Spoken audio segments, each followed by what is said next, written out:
ago, in a quiet village deep in Africa, there was a river so feared that no one dared go near it after sunset, because every year the river demanded a human sacrifice, and those who refused never survived the night. The villagers called it the River of Spirits. It flowed silently through the thick forest beside their homes. During the day, it looked peaceful. The water was clear. Birds sang above it. Children played near its banks.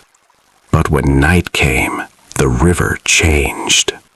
The water became dark and restless. Strange whispers echoed through the trees. And sometimes people heard something moving beneath the water.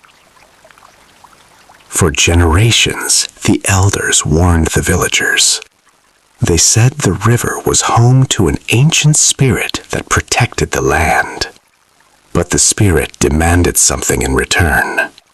Every year, the village had to offer a sacrifice. If they failed, the river would take many lives instead.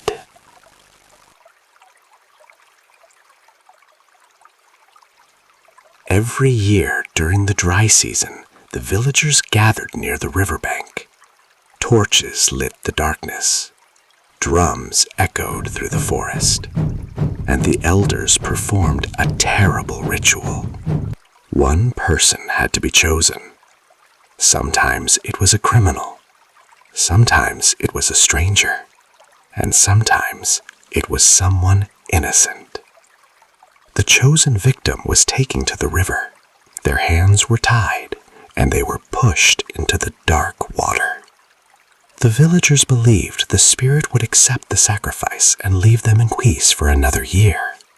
For generations, no one questioned the ritual, until a young hunter named Kato began to doubt the story. Kato was different from the others. He was brave, and he did not fear the river.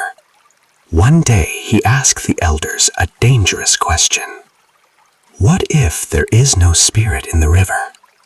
The elders became angry. They warned him never to question the ancestors.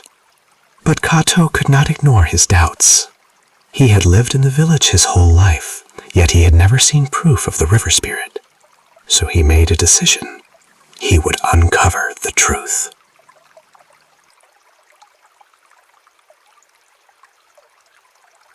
One night, when the moon was hidden behind thick clouds, Kato went to the river alone. The forest was silent. Even the insects seemed afraid. He hid behind the tall grass and waited. Hours passed. Nothing happened. Then suddenly, he heard something. A splash. But it did not sound like a spirit. It sounded like a man.